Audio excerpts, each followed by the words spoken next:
Greetings, ladies and gentlemen. Today is June 17th, and the Dodgers are taking a hit with some injuries, and Jose Abreu was released. Let's talk about it.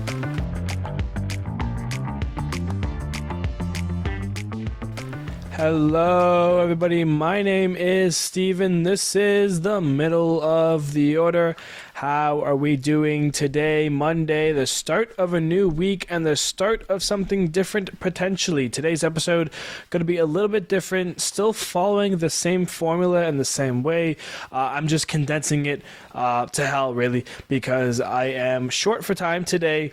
So, series recap, chopped it up. We're going over a few little things, minor things here and there. Still going over each game very briefly, but we're just going to go through a very shortened episode here, talk about things that we need to quickly, get through a quick standings check. So we're going to get started right away here. And so, if this is something that you prefer, if the series recap goes a little bit more smoothly, if you guys enjoy it, let me know, leave a comment in the YouTube videos and however you would reach out just so I know and I can maybe continue this going forward. But for now, without further ado, let's dive into our series recap. Alright, let's get going and get leading off with the Phillies and the Oilers. They play 3. Philly takes the first game 5-3. Kyle Schwarber, he hits a home run to lead off the series, but then Baltimore bounces back. They win the second game 6-2. Anthony Santander, 2 home runs, and then with Zach Wheeler on the bump for Father's Day, he gets shelled. Adley and Gunninger get him for home runs. 8-3. Baltimore takes 2 of 3 of the series there. Yankees and Red Sox. Yankees get the first game 8-1, but Alex Verdugo, he's going to homer in his return to Fenway now as a member of the Yankees. Red Sox, though, get the other 2 games 8-4 and 9-3 to take 2 of 3 in the series. The Red Sox steal 9 bases in that final game. Throughout the series, Aaron Judge, Juan Soto both homering over the monster, but Red Sox do take 2 of 3. Guardians and Blue Jays. How about a third in a row here? The Guardians take the opener, win it 3-1, but then the Blue Jays bounce back, wins games 2 5-0 and game 3 7-6. Blue Jays take the series 2-3. Varsho has a grand slam in that third game to help the Blue Jays get the boost over the Guardians. A's and Twins now, they played 4 and it was Minnesota Central. 6-2 Twins is the first game. Then they debut their City Connect in the second game. That's the Friday, and they have some magic going and brewing. Max Kepler hits a walk-off in that game, 6-5 Minnesota. They win again 6-2 on the Saturday, and then, not the Saturday, on the Sunday there was a doubleheader because of the rain. So doubleheader, they win 6-2 in the first game and 8-7 in the other one. Royce Lewis, he homers in both of those games in the doubleheader. Twins sweep the A's, win all 4 games. Royce Lewis is hot. Carlos Correa is hot. Twins are hot with their City Connect being debuted. They beat the A's that way. Tigers and Astros now. The Astros get the first game. They shut out the Tigers, win it 4-0. Tigers bounce back in a big way in the second game, win 13-5 and absolutely blow the socks off of them. But the Astros rebuttal and take the third and final game 4-1. Astros. Ronald Blanco, a very nice start in that game. They take 2 of 3 in the series. Houston on top. Rangers and Mariners. This is a big series here for Texas, trying to catch up in the AL West division race, but the Mariners say no way, Jose. 3-2 Mariners in the first game, 7-5 Mariners in the second game. Logan Gilbert, an absolute gem in the third game, helps shut out the Rangers 5-0. A Julio bomb in that series as well. Seattle sweeps the Rangers, taking all 3 games and boosting their lead in the AL West. Rays and Braves now. The Braves come out, they score and get the first 2 games 7-3 and 9-2. But in that last game, tied at 6 entering the 9th, Tampa Bay scores 2 in the 9th. That breaks a tie, gets them the win to avoid the sweep. The Rays take the last game 8-6 is your final there. Padres and Mets. The Mets on a bit of a heater right now. They take this series easily. 2-1 Mets, 5-1 Mets, and then 11-6 Mets. Lindor and Alonso go deep on Father's Day. The Mets sweep the Padres, take all 3 games in that set. They win that one. Marlins and Nationals now. How about another sweep here going on? 8-1 Nats, 4-0 Nats, and 3-1 Nats. The Marlins only score 2 runs in this series, while the Nationals score 15, outscore them by 13 runs, 15-2.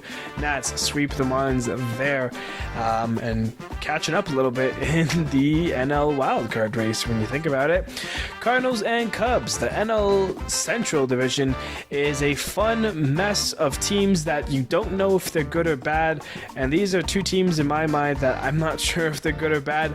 Cardinals take 2 of 3 in the series here. They win the first game 3-0. Cubs bounce back, beat them 5-1 with the help of a nice start from Shota Emananga, but in the rematch, Cardinals take it 2-1, take 2 of 3 in the series there.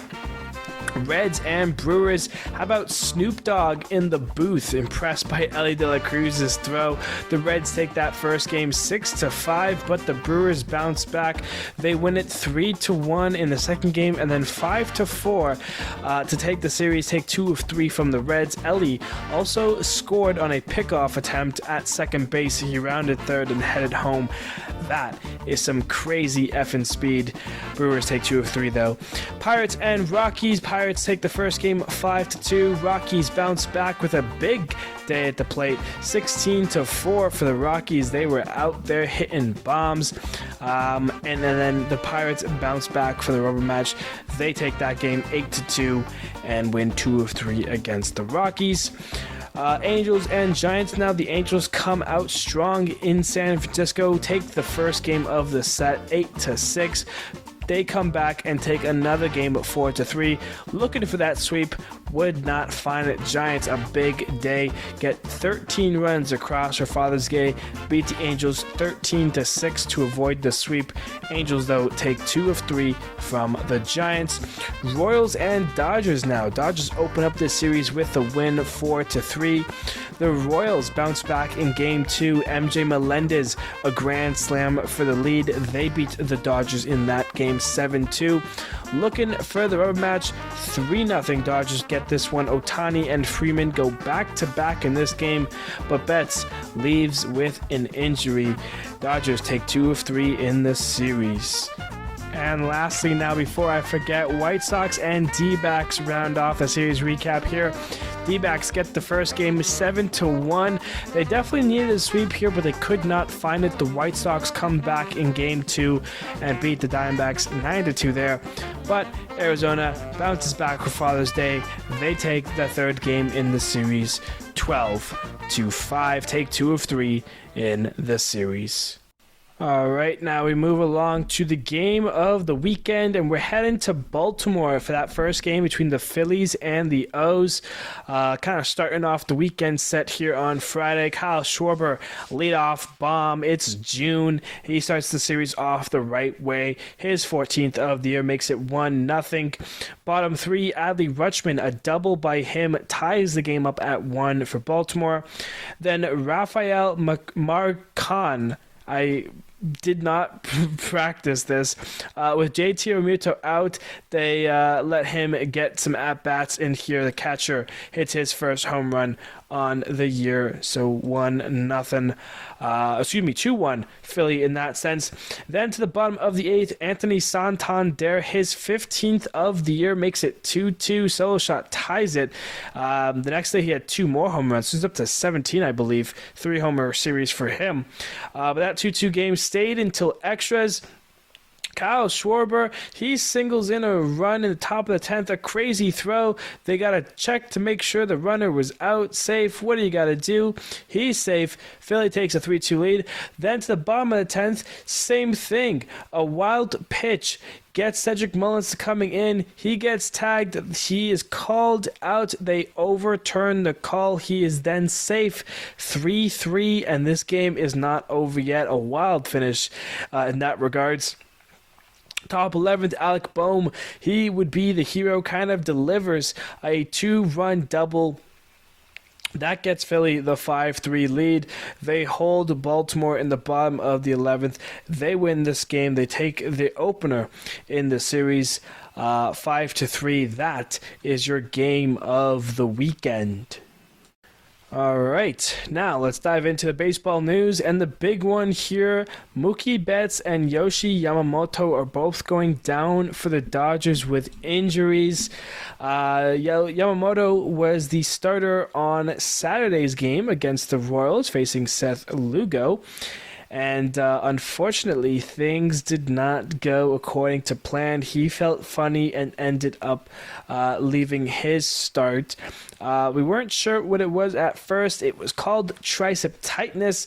And then yesterday, it was diagnosed a strained rotor cuff. For him, he's expected to not miss the season. It's not expected to be season-ending, but could miss some substantial time, as well as Mookie Betts. On Sunday, he took a pitch in, got him on the hand. It's a fracture on his left hand. Doctors say that he will not need surgery, and it isn't season-ending, but both of these players may miss some substantial time for the Dodgers. What does that mean for the Dodgers? What does that mean for the other teams in the NL West? Well, first and foremost, they need a new leadoff hitter, and I don't know who that's going to be.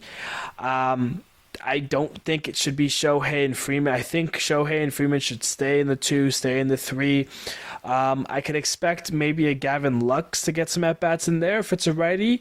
Potentially Andy Pages maybe would get some shots. It's definitely going to be weird having the Dodgers lineup being let off without Mookie Betts. We'll see what Dave Roberts does, today and how he wants to schedule it. He's got a 4-game set with the Rockies coming up, so you definitely need to take a look into that. For the starting rotation, it looks like Bobby Miller is back. Note here from the Dodgers that Bobby Miller will start on Wednesday's game.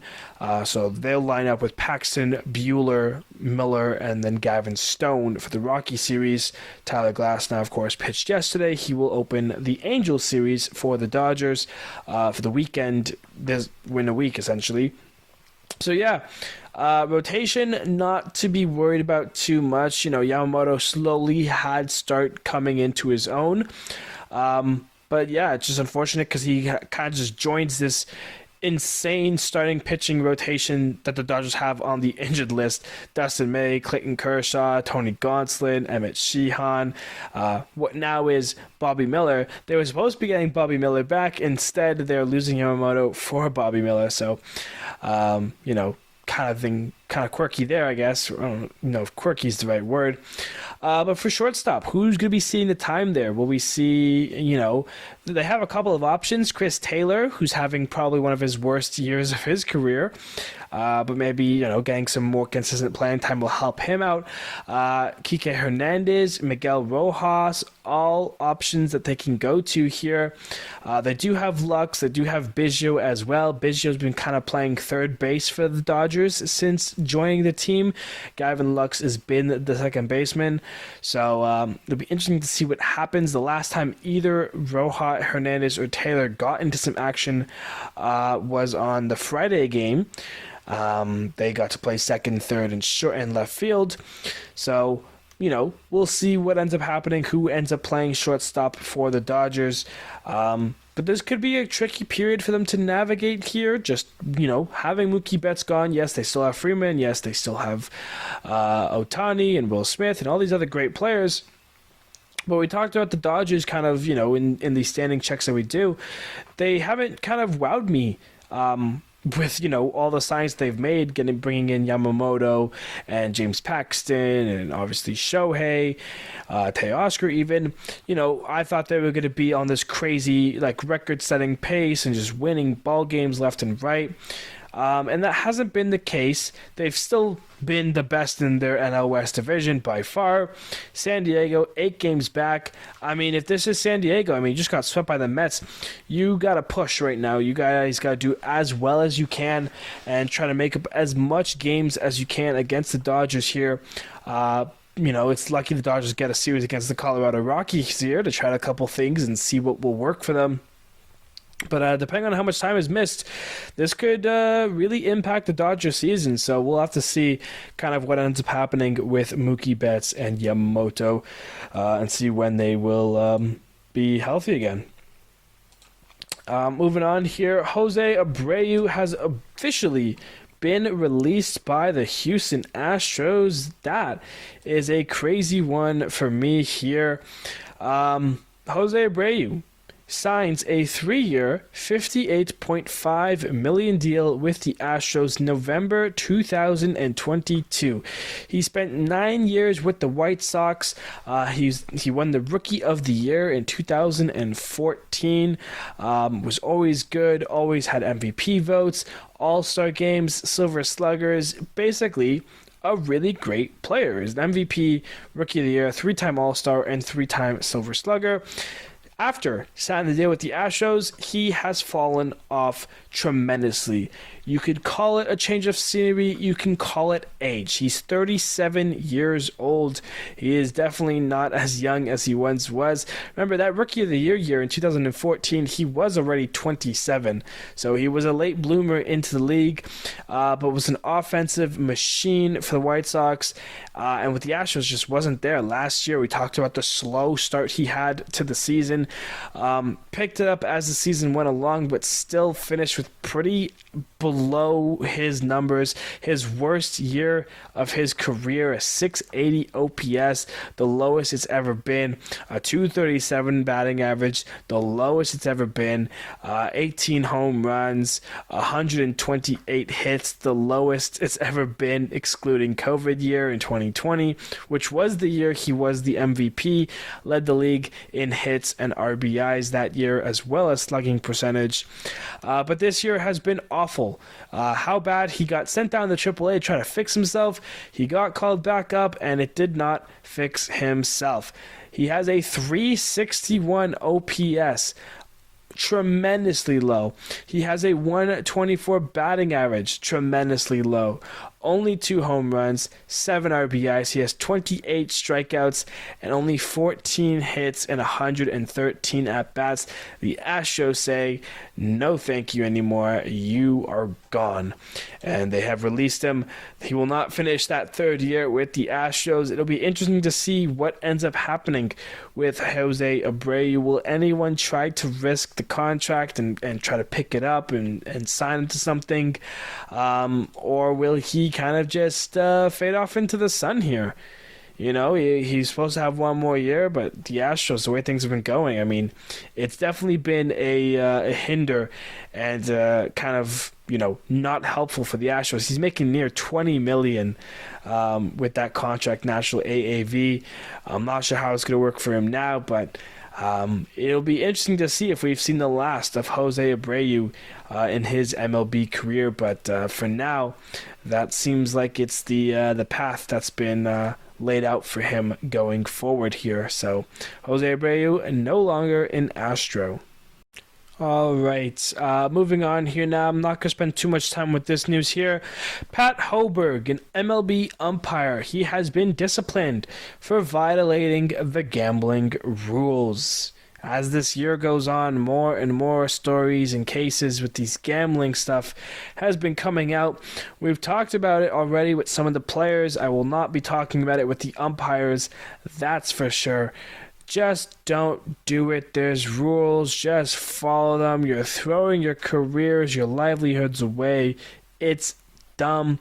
Pat Hoberg. This is coming from Ken Rosenthal, very trustable source in the league.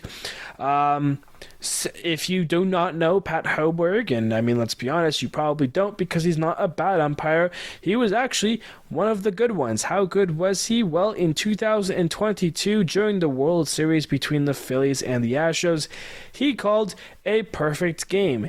And no, that does not mean a pitcher pitched 9 innings and didn't allow a base runner.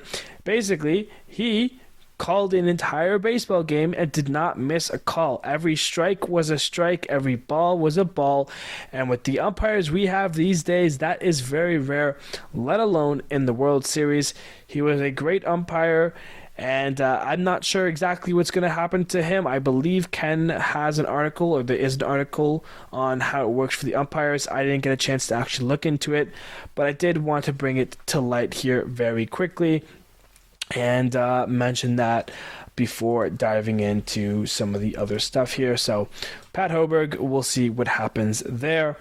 And the last thing to mention here, and I will be talking about it in the standings check as well, the New York Mets. They had a celebrity, one of the best celebrities, throw out a first pitch recently. You may know him, big purple guy, McDonald's mascot, not Ronald McDonald himself, but it's Grimace.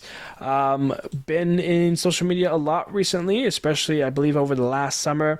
He had his Grimace shake come out, and the trends that came from that on TikTok, Instagram, were something to remember, to say at the very least. He was at a New York Mets game recently. He threw out the first pitch, and since then the Mets have been undefeated. They just swept the Padres, and they are on a 5-game winning streak. And things are kind of looking okay for them. They're a game and a half back of the wild card. They're 8-2 in their last 10, but so are the Nationals. They're still behind the Nationals, but that game and a half back of that wild card is looking good. And we've talked about it with this Mets team. As crazy as it sounds, they have talent. It's not maybe the talent they had last year or 2 years ago when they had Scherzer and Verlander and trying all this other stuff. But if the Mets can stay close, eventually Kodai Senga will come back, and that will make the Mets better team. They'll have some decisions to make here with Pete Alonso at the trade deadline, so there's opportunity here for the Mets. They have the talent, JD Martinez, Jeff McNeil. So we'll just have to see what they can turn it into. How long can this winning streak keep going? They have the World Series defending Texas Rangers this week, so they have a tough team ahead of them to see if they can continue that winning streak. But if they can, the Mets can really get hot here and go on a run. So keep an eye out for your New York Metropolitans as we continue into the month of June. All right, hot and colds time. Yeah, we're breezing through today's episode. I've got a nice list here, so let's dive on in. JD Martinez from your New York Mets. We talked about them getting hot. Well, he is hot. 9 for 20, 3 doubles, 3 home runs, 9 RBIs, 5 runs, and 6 walks for him. A 1.643 OPS. He's been killing it. Matt Olson finally kind of getting his season, to the way it was last year. He had a nice week here. 11 for 23, 4 doubles, 2 home runs, 4 RBIs, 6 runs, a 1.451 OPS. Your Twins, we talked about them needing to get hot. Does the City Connect gonna help them? Well, it's definitely helping a couple. Carlos Correa and Royce Lewis both find themselves on our hot list. Correa, 17 for 31. 17 hits for the week is crazy. 3 home runs, 9 RBIs, 9 runs, and a 1.447 OPS. Royce Lewis, he was 10 for 24. He had 4 home runs, 7 RBIs, 9 runs, a 1.439 OPS. Cleveland, Kansas City, watch out, here comes Minnesota. Jackson Merrill, 8 for 21, 4 home runs, 6 RBIs, 5 runs, and a 1.409 OPS for him. And because it's June, let's just say Kyle Schwarber, 9 for 24 this week, 2 doubles, 3 home runs, 7 RBIs, 5 runs, 4 walks, a 1.297 OPS. He gets a special hot mention. So 6 hot mentions today. Kyle Schwarber, though, killing it in the month of June. Flipping to the cold side of the pillow for the cold players of the week, Nolan Gorman from your Cardinals, 2 for 24 with 12 strikeouts. Brent Rooker joins him with 12 strikeouts. He's 2 for 21 with those Ks. Jeremy Pena from your Astros, 1 for 20 with 5 strikeouts. JP Crawford from your Mariners. So a couple of the AL West players here, Rooker, Pena, Crawford. JP Crawford, 1 for 25, 8 strikeouts. And rounding off the list here, we have Corey Julks from your Chicago White Sox, 2 for 22 with 11 strikeouts to his name there. That is your hot and colds. Now we move on to our injury updates here. Taking a look at what's going on. A couple of guys on the IL. Kyle Bradish has been placed on the IL with a right UCL sprain, so he will be down for Baltimore there. Yoshinobu Yamamoto, we've mentioned, he's on the IL, tricep tightness, and of course the strained rotator cuff. And then Mookie Betts, he's not officially listed on the IL as of recording, but I'm guessing by some point tomorrow he will be, or today he will be, as he has a fracture in his left hand and will be missing some time. Outside of that, a lot of guys left games, and we're not sure really exactly what's going on. Michael Harris II, he left a game after an injury running the bases. Salvador Perez, he exited a game with some right knee discomfort. Justin Verlander was scratched from his Astros start with neck discomfort. Corbin Carroll, he was taken out of the game after tweaking something in center field during one of the plays.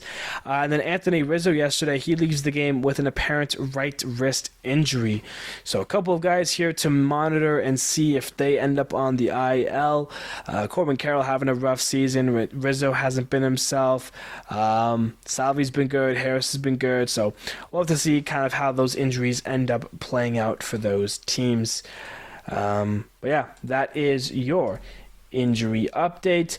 We now look to our outstanding performances here. Kyle Gibson, 7 innings pitched, 2 hits, no earned runs, a walk, and 6 Ks for your Cardinals.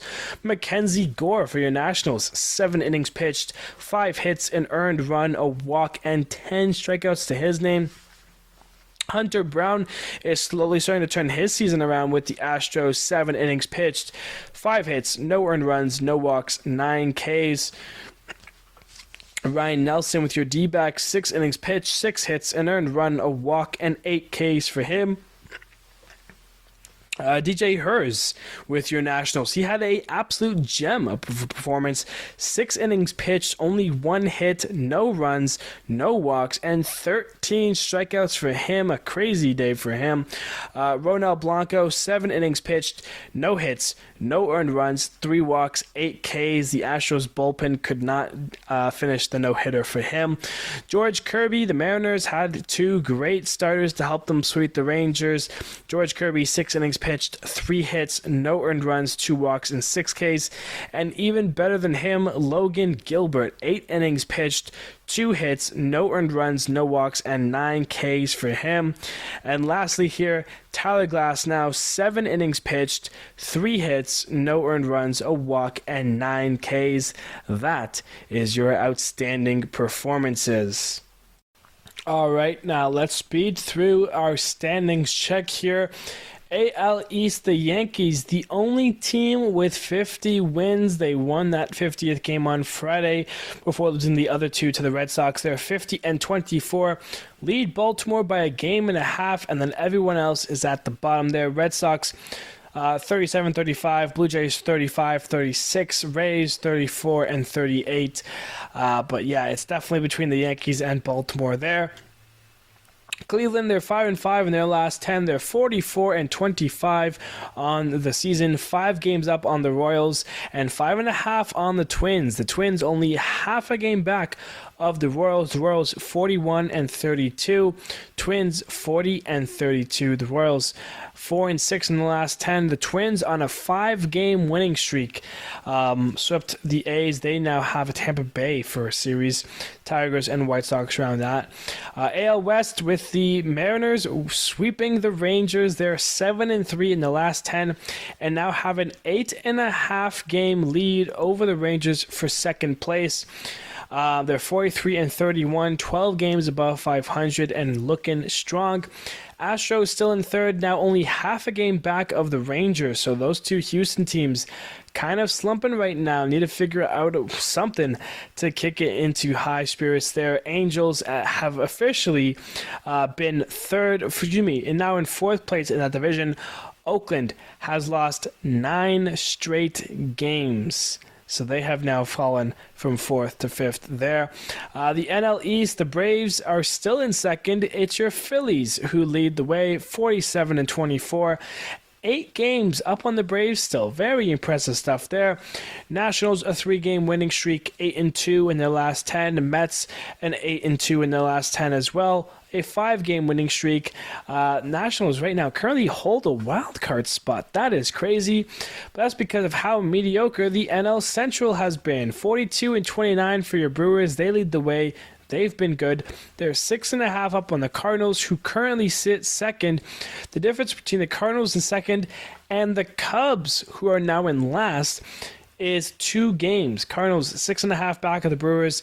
Reds and Pirates tied at 34 and 37. Cubs half a game back of those teams, 34 and 38. I think it's safe to say, outside of the Brewers, I'm pretty sure every team has had a point of being second, third, fourth, and fifth. It's always been changing. I know for the longest time the Cardinals were fifth, the Reds were fifth at one point, the Pirates were fifth, and now the Cubs are fifth, which means I'm sure there's been shakeups throughout. But that's NL Central Division. Realistically, could be wide open if the Brewers ever start slumping. So watch out for that. And then for your NL West, Dodgers lead the way, 44 and 29, 8 games up on the Padres. They just got swept. That is big unfortunate because they have a series with the Phillies now, so that is a little bit tough for the Padres. They fall a game back of 500. Diamondbacks and Giants, half a game behind the Padres. They're both tied at 35 and 37. 2 games under 500, looking to get hot. That is your standings check. And we will now look towards our upcoming series. Kind of spoiled a little bit as I was going through those standings check. We started off Oilers and Yankees. A little AL East matchup there for the battle of first. If the O's take it, they could have a switchover. So that's a big series to watch this week. Red Sox and Blue Jays, Rays at Twins, Astros at White Sox, Mariners at Guardians. That's a fun one. A couple of division leaders take center stage there. The AL West and AL Central battle. Royals at A's. Good chance for the Royals to get a lead against a team that's lost 9 straight.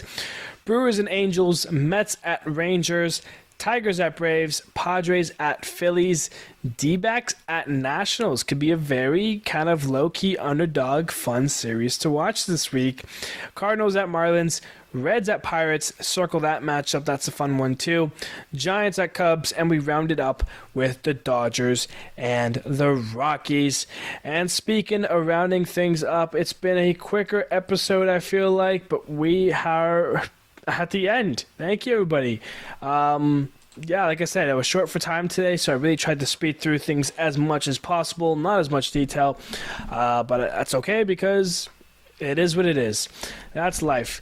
If you guys enjoyed the shortened style, way of presenting things and the content, do me a favor, like the video, and let me know that it was a good and enjoyable way to still get your baseball news, but in a condensed format. Would help me out a ton. I might switch it anyways like this because it definitely sped up my day and my nights.